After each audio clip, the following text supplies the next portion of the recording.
In 1974, the arecibommessage was sent from Earth to a cluster of stars in the Hercules constellation. It's called the arecibommessage because that was the name of the giant radio telescope used to transmit it.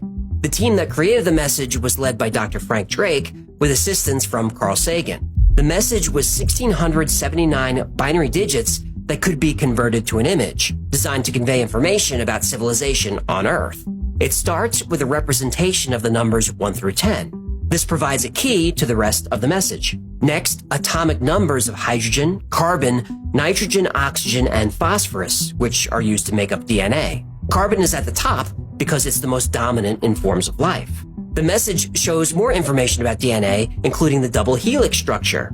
Toward the bottom, a figure of a human, its average height, and the population of the Earth, which was a little over 4 billion at the time.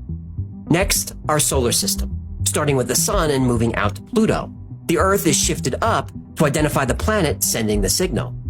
At the bottom, a graphic representing the Arecibo radio telescope. Now, the nearest star that could possibly receive the message is 25,000 light years away, so we couldn't really expect a reply for another 50,000 years. But on the morning of August 14th, 2001, a formation was discovered right next to the Chilbolton radio telescope. Now, even if you don't know the full design, when you're on the ground, you can tell you're in a crop circle. There's structure and uniformity to it. But this new formation was different. It was a mess. It wasn't symmetrical. Nobody could make sense of it until it was viewed from the air. Holy A face. And 3 days later, this appeared. This became known as the Arecibo answer. Ay, Chihuahua! The formation uses the same 23 by 73 grid. The top line shows the numbers 1 through 10, just like the original, but the reply shows silicon as the main element for life, not carbon. Their DNA is shown as having a third string. In the center is a humanoid figure about 4 feet tall with a large head, and their population is about 21 billion.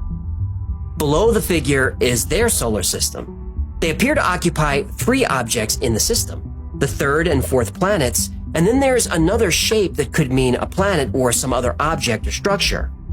On the human Arecibo message is a picture of the radio telescope, which was used to send the message.